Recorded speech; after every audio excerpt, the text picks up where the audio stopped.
quero deixar uma palavra do coração de Deus para o teu coração, do trono da graça de Deus para a tua vida nesse dia. E quero ler com você uma passagem bastante conhecida que está na epístola que Paulo escreveu aos Romanos, no seu capítulo 5, versículo 1 em diante. Então vamos ler Romanos, capítulo 5, versículo 1 em diante, que nos diz assim: justificados, pois, mediante a fé, temos paz com Deus por meio do nosso Senhor Jesus Cristo, por intermédio de quem obtivemos igualmente acesso, pela fé, a esta graça na qual estamos firmes, e gloriamo-nos na esperança da glória de Deus. E não somente isto, mas também nos gloriamos nas tribulações, sabendo que a tribulação produz perseverança, e a perseverança experiência, e a experiência esperança. Ora, a esperança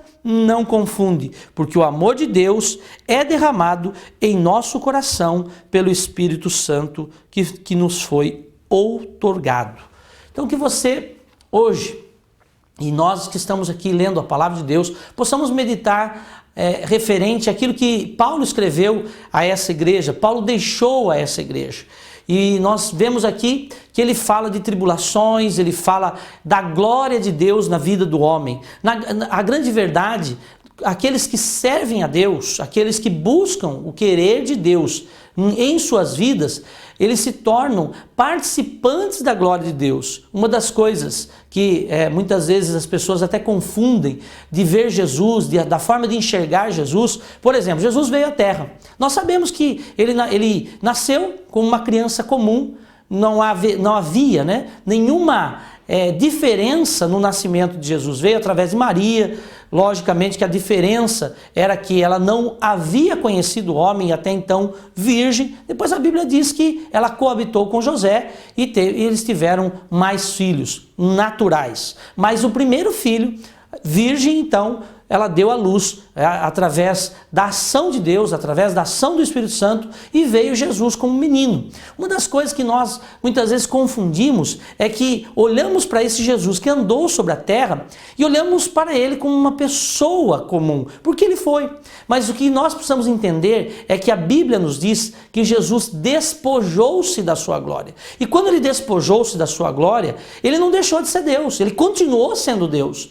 Simplesmente ele não estava revestido da glória que ele tem hoje nos céus, ou que ele tinha antes da vinda dele como menino à face dessa terra, como homem depois, posteriormente, à face dessa terra, e findando sua vida como nosso único e suficiente Salvador. Então, quando nós enxergamos isso, nós aprendemos que a glória de Deus, ela nos basta. É por isso que Paulo está dizendo que a tribulação, tudo que nós acabamos de ler, a tribulação, a aflição, produz dentro de nós uma esperança. Por quê? Porque nós não estamos simplesmente ligados, não estamos simplesmente atrelados às coisas somente dessa terra. E eu quero alertar você sobre isso, de um Deus que está olhando para você, de um Deus que está olhando para nós, de um Deus que pode fazer com que aquilo que você necessita hoje pode acontecer. Eu não sei aquilo que você tem necessidade hoje, eu não sei aquilo que você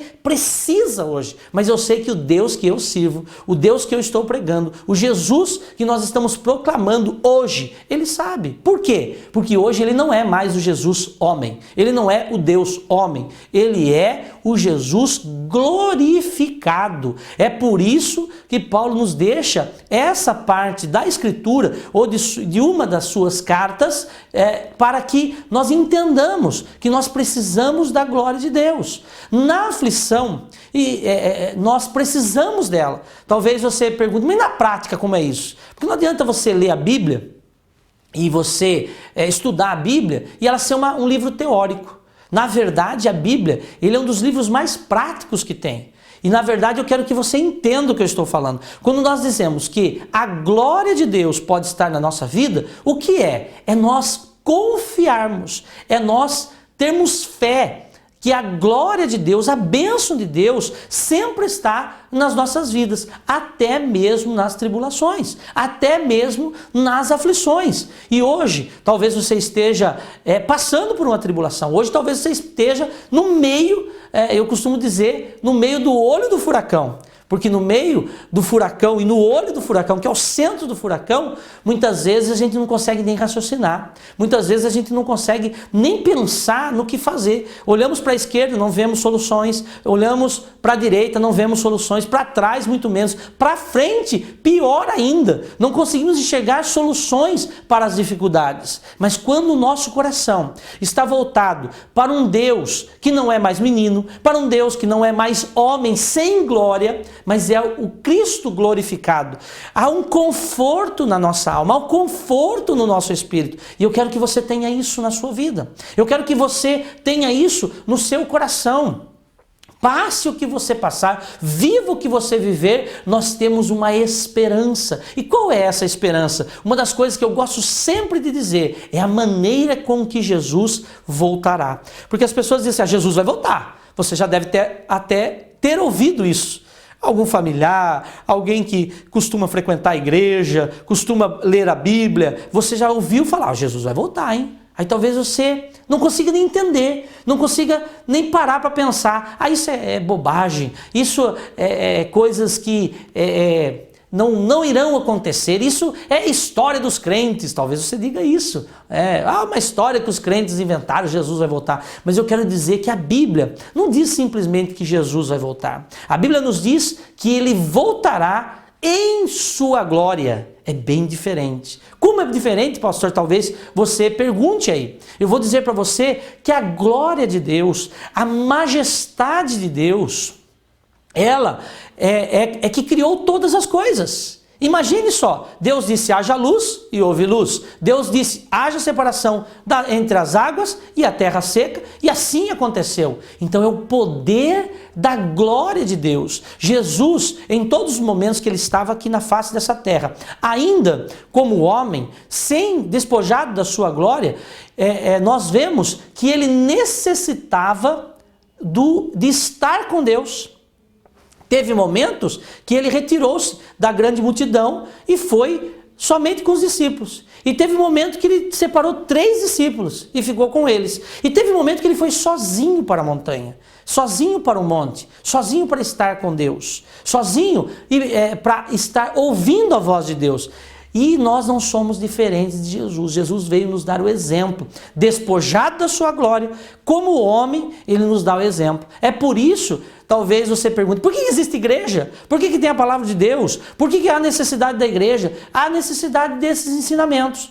Você talvez nunca tenha pensado que Jesus teve um momento que ele se retirou, ele andou no meio da multidão, ele andou com os discípulos, mas teve momentos que ele simplesmente se afastou para ter intimidade, para ter um tempo com Deus. É por isso que Deus ouvia a sua oração.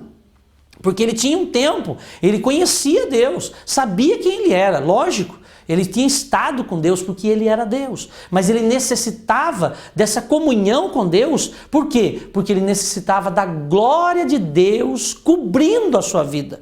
É por isso que Paulo fala sobre a glória de Deus, sobre as coisas de Deus, sobre o poder de Deus envolvendo a vida daquele que crê. A palavra de Deus, ela é tão necessária, mas ela é só necessária na vida daquele que crê. Para aquele que não crê, é uma Bíblia, é um livro qualquer. Se você deixar a sua Bíblia fechada, ou, como alguns costumam deixar, ela aberta, né? No Salmo de número 91. Muitas casas eu entro, eu vejo ela aberta no Salmo de número 91, e aquele salmo e aquela página amarelada, como se a Bíblia fosse um amuleto. E a Bíblia não é um amuleto. O conhecimento de palavra nos leva à liberdade, o conhecimento de palavra nos leva ao livramento, ou seja, a glória de Deus, a presença de Deus nos leva à bênção. E isso está retratado, por exemplo, no povo de Israel. Talvez você já tenha ouvido falar que existia uma arca da aliança, que Deus um dia resolveu que o homem deveria fazer uma arca. Deu todas as dimensões, deu como deveria ser recoberta, recoberta com ouro, feita com madeira de acácia, todas as dimensões. E os carpinteiros e os artífices da época confeccionaram a arca. Mas a arca tinha um simbolismo. Qual era o simbolismo? Presença de Deus no meio do povo. Ou seja, a glória de Deus. Uma vez por ano, o sumo sacerdote adentrava no Santo dos Santos, aonde estava a arca da aliança, a arca do concerto de Deus para com o homem, e ali ele sacrificava. Havia o sangue do cordeiro aspergido sobre o propiciatório. Para quê? Para que aquele simbolismo todo, aquele ritual, atraísse a presença de Deus. Ou seja, a glória de Deus. Mas hoje, o que aconteceu com a glória de Deus? Ela está disponível. Então eu quero hoje, para terminar essa palavra, para terminar essa mensagem na tua vida, eu quero dizer para você que a glória de Deus está disponível para você. E talvez você faça uma pergunta para mim também. Pastor, eu sou pecador. Eu quero dizer para você que eu também. Mas eu sou um pecador que é remido, é lavado pelo sangue do Cordeiro. Então que você hoje também possa ser lavado por esse sangue, possa entregar a sua vida para Jesus e esse Jesus faça diferença na sua vida. Talvez você até tenha ido em algumas igrejas e talvez você esteja na sua casa hoje dizendo assim, não tem igreja perfeita, não tem igreja boa. Eu vou dizer para você que você tem toda a razão. Não existe igreja perfeita, não existe pastor perfeito, e se alguém disser para você que existe uma igreja perfeita e um pastor perfeito, fuja ou não vá lá porque você vai estragar ela, porque não existe um homem perfeito. Então preste atenção. A glória de Deus está disponível para você. Hoje, Jesus conquistou isso na cruz do Calvário. Ele disse, é importante que eu vá para que o Consolador venha. Então ele deixou parte da glória dele através do Espírito Santo de Deus. Ou seja, ele deixou a justificação através do seu sangue, de todo e qualquer pecado. Não existe pecado que Jesus não possa perdoar. O único pecado que a Bíblia nos diz é contra o Espírito Santo. O que ele está querendo dizer? Se você rejeitar, se você não quiser, se você não crer, então você será condenado. Mas se você crer, você terá a vida eterna. Então a glória de Deus está disponível para você. Então no final do programa, daqui um pouco, eu vou orar por você, vou abençoar sua vida. Façam essa oração juntamente comigo. E eu tenho certeza que a glória de Deus, a bênção de Deus vai invadir a sua casa, vai invadir a sua família. E você sentirá a paz. Você sentirá que aquilo que talvez seja um mal que está aí do seu lado, dentro da sua casa, ele vai ter que sair. Porque é o seguinte, aonde a glória de Deus chega, o mal tem que ir embora. Aonde a glória de Deus chega, Satanás tem que ir embora. Aonde a glória de Deus chega, o inferno tem que ir embora, juntamente com seus demônios. Então convido a você a restaurar a sua vida, a restaurar a comunhão com Deus. Talvez você esteja hoje sem comunhão com Deus, mas um dia você teve comunhão com Deus. Então eu quero que você hoje restabeleça essa comunhão. No final do programa, vou orar por você, vou abençoar você, e eu tenho certeza que o Senhor Deus Todo-Poderoso dará ordem aos seus anjos e recolherá a nossa oração com fé, crendo, e levará até o trono da graça de Deus, e a glória de Deus invadirá a sua casa, no nome de Jesus.